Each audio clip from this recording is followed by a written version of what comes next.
Alright, today we got a video showing how to install an AMOLED display in a Game Boy Color. This is a kit you can buy online. It usually ranges between about $65 and $80 depending on where you get it. So this is actually the full kit that comes with the custom shell, so we don't need to do any cutting or anything like that. It makes this mod very simple. So the first thing you see me here doing is soldering the only cable you have to solder in this entire mod to the battery terminal on the daughter board for the display. The other side of this has to be soldered to the power switch on the Game Boy Color motherboard, and I'll show that a little bit later in this video. So this is me pointing to the battery terminal on the board, and that's where you got to solder that wire. Alright, so this is everything that comes in the kit for the AMOLED display. You have the insulating film for the metal surface on the back of the screen, which is what I used in this video. I was able to get a copy of the Kapton tape that comes with some kits. This can be used on this printed circuit board to insulate it. And I'm talking about this circuit board here, and this is the area that you would use it. This didn't come in my first kit, so I don't show this in the video. But just be aware that your kit might be a little bit different. Then it comes with two wires. I don't know why it comes with two wires. I guess they assume you're going to mess up the first one, and if you do that, you have a second one to use, which is fine. Now what we have to do is connect the driver board to the AMOLED display. In order to do that, we need to take this driver board and slip it into place with the ribbon cable coming through the cutout in the circuit board, like so. Then we fold the ribbon cable over and connect it. You have to line this up, which can be a bit difficult to do. Once it's lined up, push it into place, you'll hear a click. I recommend being gentle when you're doing this and do not force it, otherwise you're probably going to damage the socket and the ribbon cable. And as you can see, that's connected, so we can move on.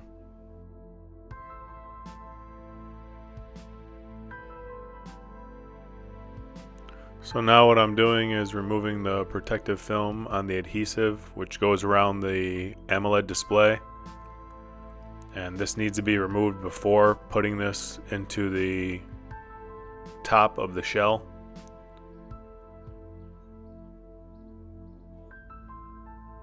You could test fit this without removing it if you want to. I've built a couple of these in the past, so I already have experience with them, and I just wanted to get this in place. The screen has to be installed before doing the rest of the build.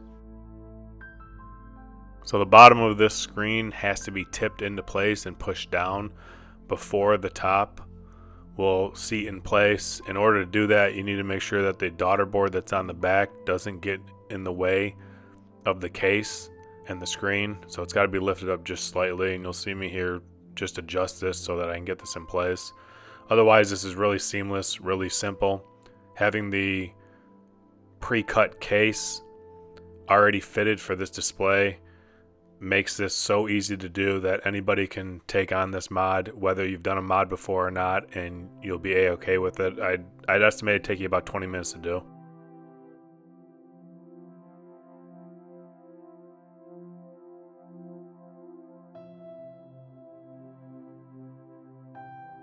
Alright, once the AMOLED display is fitted into the shell, we can go ahead and put a protective film that comes with the kit on the back of the AMOLED display. This prevents shorts from occurring if it makes contact with the motherboard for the Game Boy Color. There are two different kits for this that I noticed. In my particular kit, I have this big plastic film that can cover this. In some of the other kits, you get 3 pieces of very thin, maybe 1/4 inch Kapton tape. It doesn't matter which one your kit comes with. The goal here is to cover up the green printed circuit board so that it can't make contact with the Game Boy Color motherboard. So here I just noticed that the film was really crooked and not on straight, so I just pulled it off and I'm just reapplying it.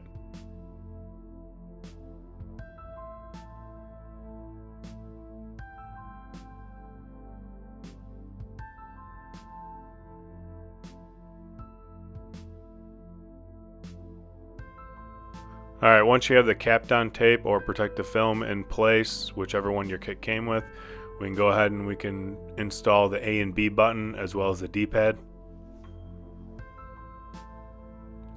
So these only go in one way. They have notches that are cut out that will not allow you to put that, for example, the A button in the B button location or vice versa.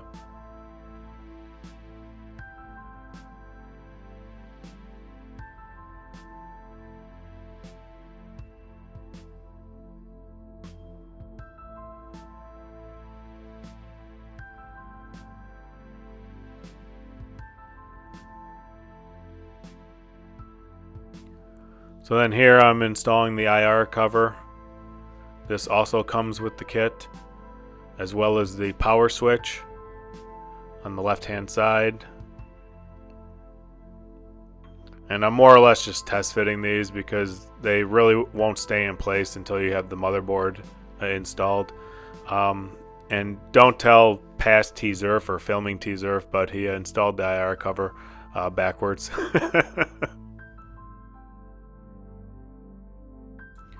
Once you have that done, we're going to go ahead and install the membrane for the D-pad. And then we're going to install the membrane for the A and B button. Again, these only go in one way, so you can't mess this up. And then we're going to get the select and start button installed. So the select and start button is a membrane button. There is no hard plastic button that goes with those. And again, all of these come in the kit. They're included, so you don't have to take any of these from an old Game Boy. However, if you do have one in good condition, the original membrane and buttons from Nintendo seem to be superior, so you may want to try that and see which one you like better. Alright, so once that's done, you're going to see me move that out of the way, and I'm going to go ahead and grab a Game Boy Color that I have. I need to harvest the motherboard out of this, so I'm going to show you how to do that. It's very simple. There's only 6 screws that need to be removed. You will need a tri-wing tip screwdriver. If you've purchased this full kit, it comes with them, so you don't have to worry about buying them separately. If you've already done these mods like I have, you probably already have a bunch of these bits available anyways. So here we have 2 screws at the top.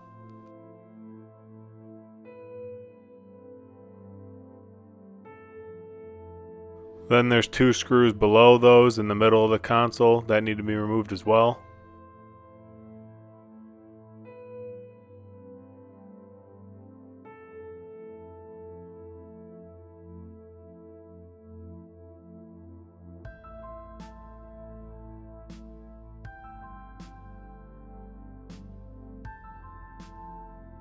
And then there's 2 screws in the battery compartment.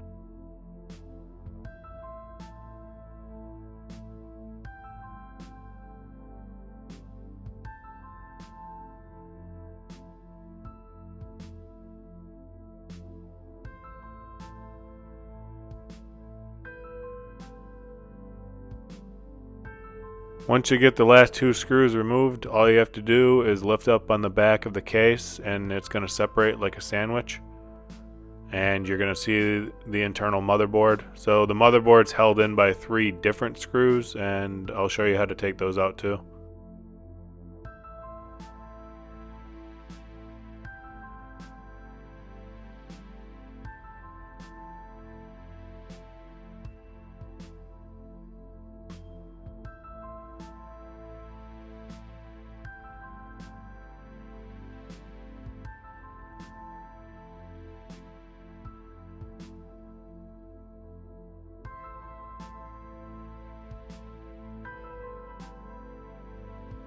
So the first thing we need to do is disconnect the ribbon cable that goes to the display. And in order to do that, there are 2 latches, one on each side, that you need to push up. Then you simply pull the ribbon cable out. A lot of these cables are really tight in here, but they're also built much stronger than the cables today. So if you have to horse this a little bit, you're not going to hurt it.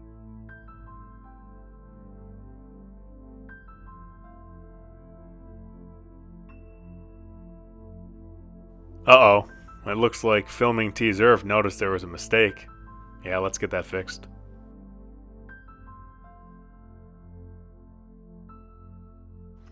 As you can see, there's 3 screws holding in the motherboard, and those screws are Phillips head so you're going to need a Phillips head screwdriver for this.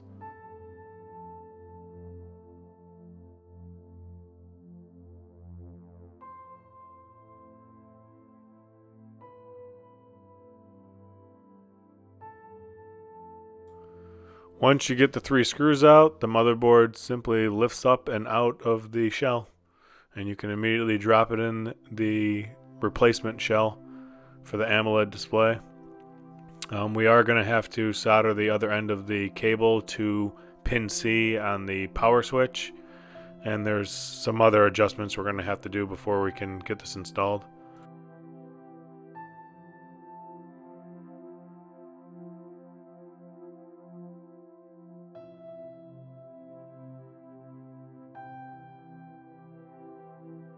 This kit comes with a full set of screws, the 6 screws for the clamshell as well as the 3 screws for the motherboard, so you don't have to reuse any of the old screws.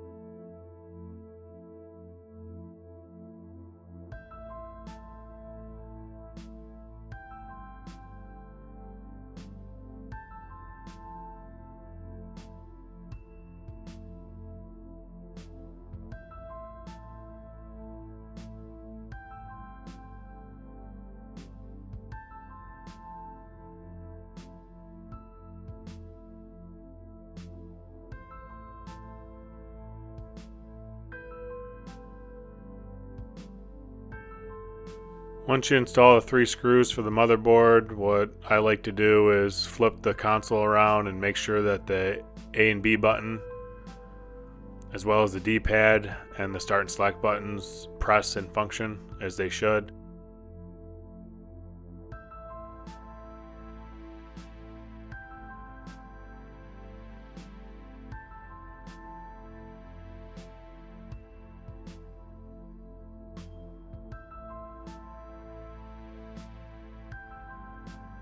So once that's done, we need to get this cable for the display plugged in.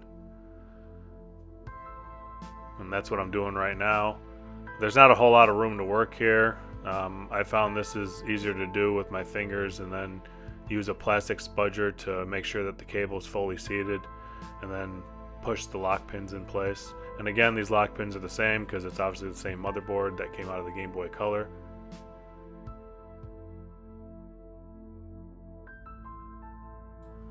And then once that's done, we're going to go ahead and get the other end of that cable that went to the battery terminal soldered onto pin C of the power switch. And what you see here is I'm just getting my microscope set up. I decided to leave this footage in there because I thought it looked a little interesting to see what it looks like from the outside as opposed to from under the microscope. So, but what I'm going to do here now is switch to the camera on my microscope so you can see me solder this cable in place.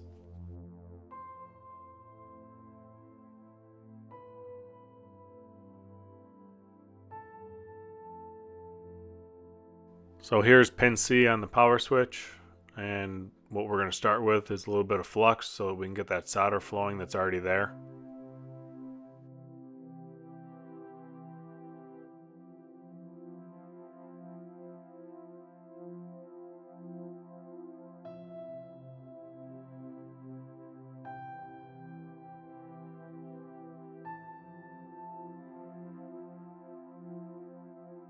And now what I'm doing is holding the wire with a pair of tweezers, which is off camera, so that I can get my soldering iron in there and get this soldered in place. You don't have to add a whole lot of solder to this, you just need a little bit, and this wire will stick. A lot of these boards come with plenty of solder already on them, but I'll leave it up to your discretion as each board's probably a little different.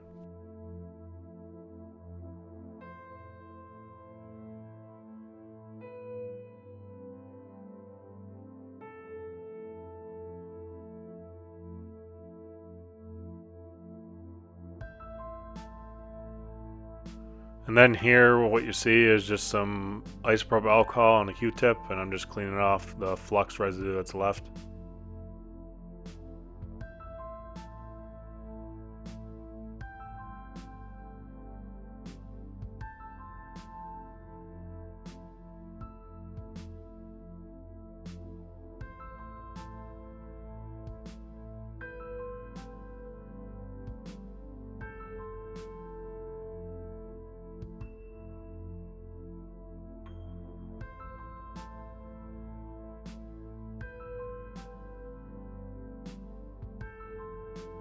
Here what I'm doing is checking to make sure that I have a good joint. Oftentimes what happens is the video that I can record with the camera on the microscope shows one thing, and then what I can see through the microscope shows another. So I always double check. Now that the wire's soldered in place, we can go ahead and get the back shell installed.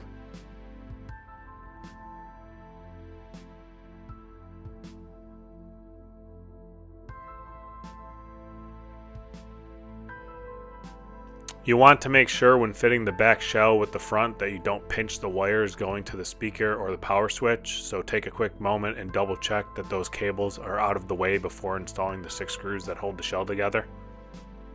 And that's what you're going to see me do here. I'm checking the sides to make sure there's nothing in the way.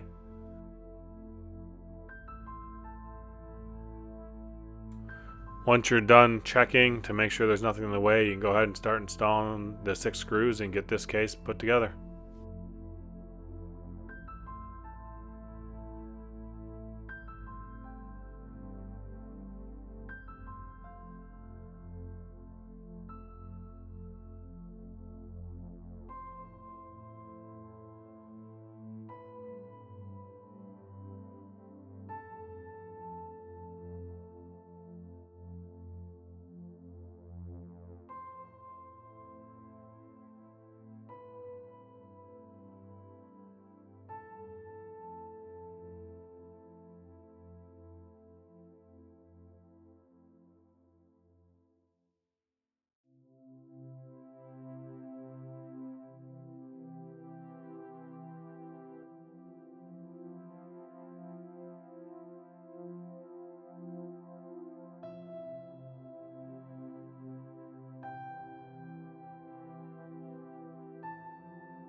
And then here I'm checking to make sure the volume button's working, and I'm just taking a look at the seams on the side of the case and the bottom and then the other side. So you don't want to over tighten the screws, you just want them tightened enough that there's almost no gap between the front and back shell. And then I'm checking the power button here to make sure that the slider works. Now there's only one thing left to do. Let's turn this thing on and see how good it looks. Oh, maybe not. Turns out that I didn't remove the protective film. There we go. Protective film off. And that looks really good. Let's get a game inserted and see how the game looks. So the game I chose to use for this is Legend of Zelda, Oracle of Seasons. It's one of the best games on the Game Boy Color in my opinion. And it also has beautiful graphics, so it's a really good one to test with different displays.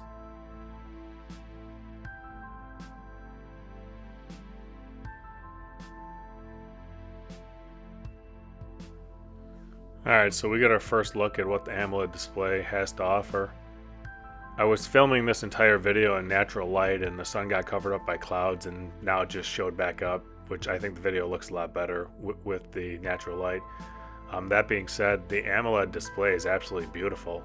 It makes these games look stunning. So I'm not going to do a whole lot of commentary on this. What I'll do is I'll just let the display speak for itself.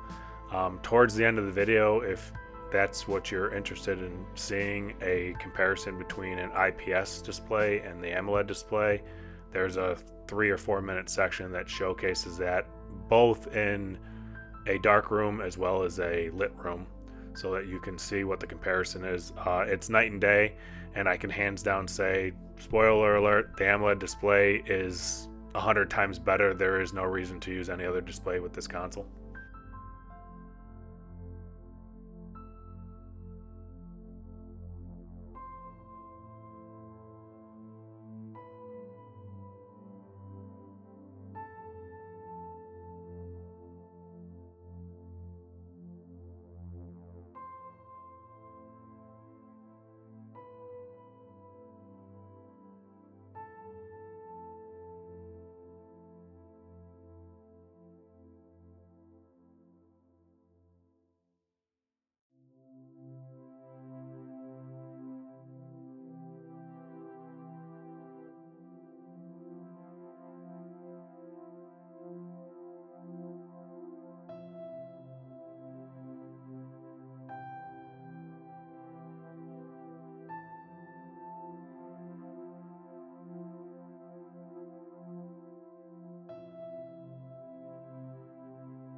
Alright, before we get to the comparison between the AMOLED and IPS display in both a lit room as well as a dark room, let's get the most important thing attached to this Game Boy, and that's the asset tag that goes on the back.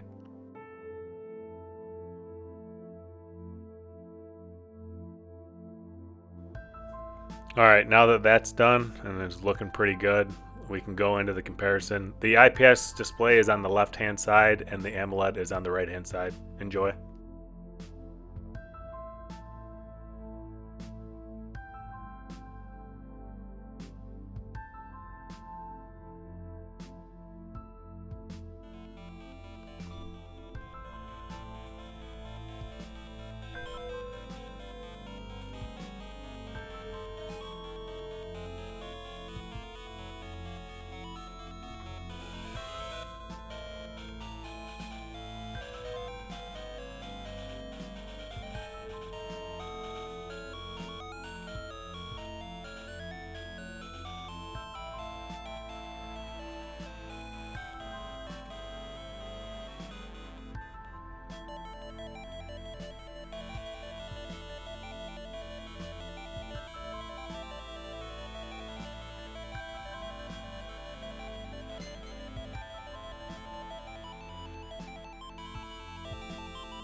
As you can see, there is a night and day difference between the AMOLED display and the IPS display. The color, the vibrance, the brightness are far superior on the AMOLED display. Additionally, the AMOLED display is also larger than the IPS display, which I find to be another advantage of this. Another pro for this display is that the Game Boy Color logo can be adjusted using the touchscreen, and you have 37 presets to choose from. My only complaint is that it doesn't have a preset for the original logo color. That being said, I can easily overlook this as the display is absolutely stunning looking. I've tested out a few other games that I didn't show on camera, and the colors are just beautiful. I feel like I'm replaying these games on a brand new console, and the truth is I'm not. The only thing that's changed is the display. There is no better display for this console. If you are looking to install a new display in your Game Boy Color, you should be looking only at the AMOLED display in this video. It's absolutely stunning and it is well worth the price of admission. That being said, I hope you find this tutorial helpful. If you need help or have questions, feel free to make a post on my website at tzirf.com. I'll put the link in the description, and I'll see you in another video. Good luck with your repair.